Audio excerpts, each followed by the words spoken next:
Good morning, everyone. My name is Mighty Stream, and I'm going to do our March the 21st just for today in a meditation. I greet you this morning. I hope you're doing well. Let's go ahead and get into that particular screen and see what we have. All right, let's see. A treatable illness. Okay, March 21st, a treatable illness. Addiction is a disease that involves more than the use of drugs. That comes from the basic text, page 3. At our first meeting, we may have been taken aback at the way members shared about how the disease of addiction had affected their lives. We thought to ourselves, disease? I've just got a drug problem. What in the world are they talking about? After some time in the program, we began to see that our addiction ran deeper than our obsessive compulsive drug use.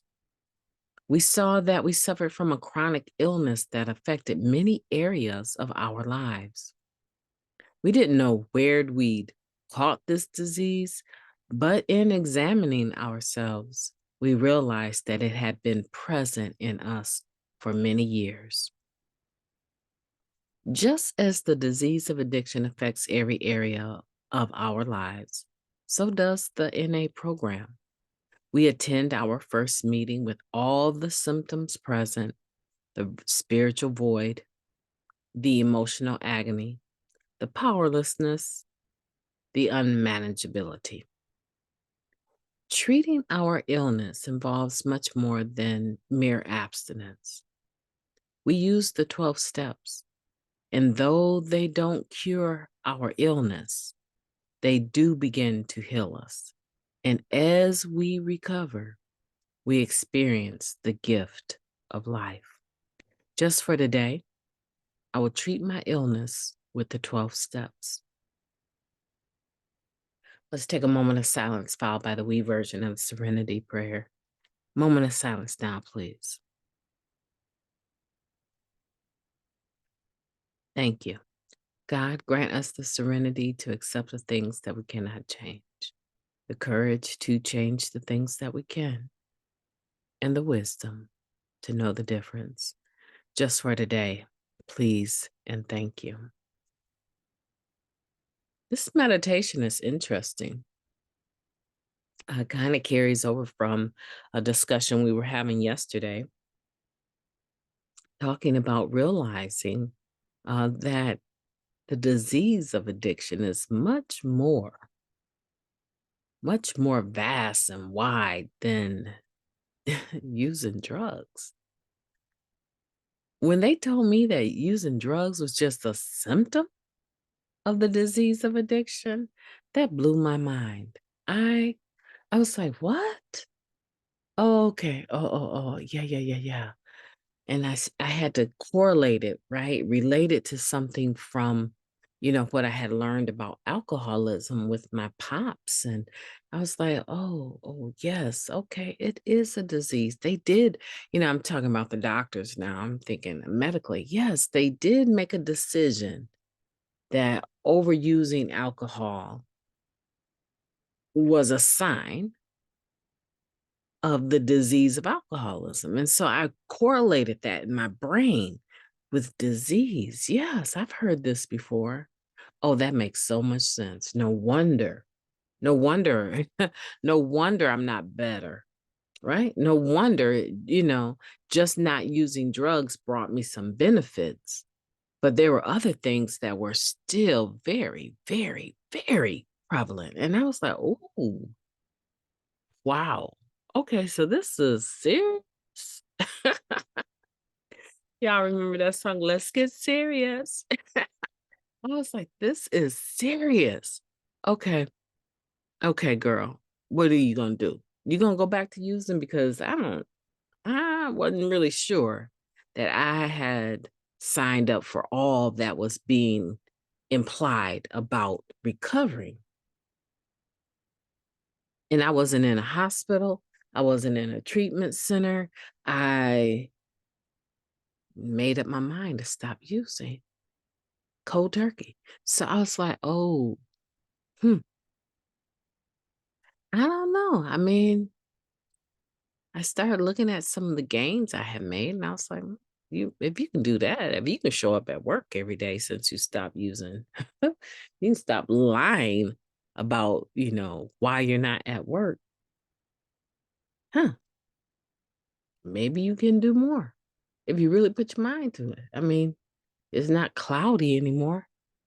It's not foggy. It's not thinking about getting away from people so that you can go get high. Maybe, hmm, I might give this thing a real go. Initially, I just had a bet, you know. I had made a bet early in the program that I could stay clean longer than the people that had introduced me to it. It only took a couple years before they fell off. And when they fell off, I was like, Psh, you won the bet. Still with some clean time. I was trying to rationalize my way back out the door. You've proven you can do it. I mean, obviously, you must not be an addict if you can stop this long. I had to take a really good look at the spiritual void and the emotional agony and the powerlessness. And oh my goodness, the unmanageability had not gone anywhere. I mean, I couldn't manage my finances. I could not go. I'll just share this with you guys and I'll let you go. I was so manic. The financial unmanageability was out of this world. I could not pass a convention up. When I figured out I could party all night and stay awake all night on the weekends and dance all night and not be high, I was like, yeah, this is the life. I could not pass up a convention. And the conventions always had the best DJs. And so I was like, I would spend every dollar, every dime, every nickel, every penny. I became a convention addict. I could not pass up a convention to save my life, which ultimately resulted in financial devastation because I also couldn't pay a bill trying to get to the conventions. What do I mean trying to get to the conventions? Okay, ladies, let's talk about it. I don't know if the brothers go through this, but ladies, we're trying to figure out what we're going to wear to the banquet, how we're going to have our hair done, when to get our nails done, when to get our feet done, just in case we end up with someone in our room. We want our feet really soft, right? I was like, girl, you are. Look, guys, I was married and thinking like this. Hmm. It just kind of brings like this little awareness, sadness to me right now, thinking, here you are, a dressed up garbage can, clean on the outside, but the inside was so filthy and so dirty. And I didn't think anything of it. I'm really grateful I'm in recovery. And so I would spend my money, ladies, I would spend my money on my outfits and I would show up, pull up to a convention and my vehicle would be loaded with nonsense. Almost 2 carts worth to get up to the hotel room. And I would walk through the door like I thought I was Diana Ross or somebody. Man, I'm so grateful today. So grateful today that I'm a lot different. Pretty much thinking about going to the Detroit area convention that's coming up in next week, I think. But my mind is not on that. Of all the clothes I have, right now, my mind is on what pair of Nikes, what pair of Nikes do I have that would be just ultra comfortable? My shocks, or do I try to wear my Chuck Norris's, right? They're not comfortable for the I have no arch, absolutely. So, my mind is not on how good am I going to look, it's how comfortable will I be, and so that's on my mind, that today my life is a lot different. I came into the program and thought not using drugs, just abstinence was enough, and found out that treating our illness, this last paragraph here, involves much more than mere abstinence. That's a mouthful. And I'm sure by now, if you haven't, you probably have come to the same awareness. And if you haven't, I hope that you do soon, because we use the 12 steps here, and they don't cure our illness, right? They help us to begin the healing process. We get to experience the gift of life as a result. We get to recover. We get to discover who we are. And there's so much joy in that today. We're not intentionally going around making other people miserable because we're miserable. And when we're miserable, there is a solution that we have learned. This process of self acceptance, surrender, right? Making meetings, writing the steps, trying to figure out our patterns, why we work the way we work. I told somebody yesterday, I said, it just seems like you're wired to want to please other people. There's nothing wrong with wanting to make other people happy, except for when it's at your own expense and the expense of your loved ones, your family, your wife, your husband, your kids. It's out of proportion at that point, right? And so Narcotics Anonymous taught me how to